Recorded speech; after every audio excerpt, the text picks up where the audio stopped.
एक बार एक शिक्षक संपन्न परिवार से संबंध रखने वाले एक युवा शिष्य के साथ कहीं टहलने निकले।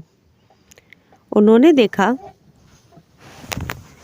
कि रास्ते में पुराने हो चुके एक जोड़ी जूते उतरे पड़े हैं, जो संभवतः पास के खेत में काम कर रहे गरीब मजदूर के थे, जो अपना काम खत्म कर घर वापस जाने की तैयारी कर रहा था।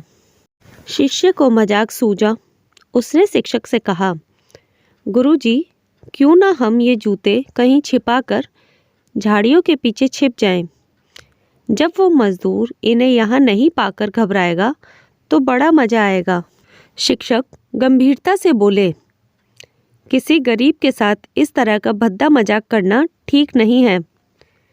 क्यों ना हम इन जूतों में कुछ सिक्के डाल दें और छिपकर देखें कि इसका मजदूर पर क्या प्रभाव पड़ता है।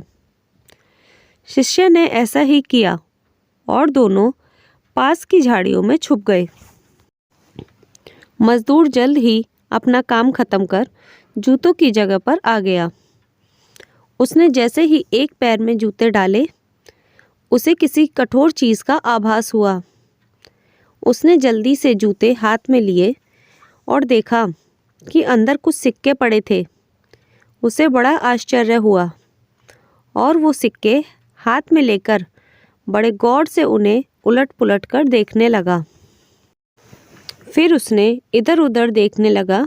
दूर दूर तक कोई नज़र नहीं आया तो उसने सिक्के अपनी जेब में डाल लिए। अब उसने दूसरा जूता उठाया, उसमें भी सिक्के पड़े थे। मजदूर भाव विभोर हो गया।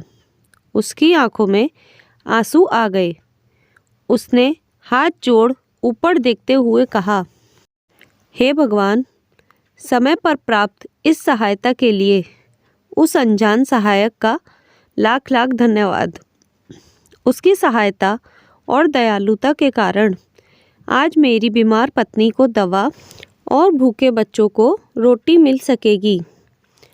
मजदूर की बातें सुन शिष्य की आंखें भर आईं। शिक्षक ने शिष्य से कहा, क्या तुम्हारी मजाक वाली बात की अपेक्षा जूते में सिक्के डालने से तुम्हें कम खुशी मिली?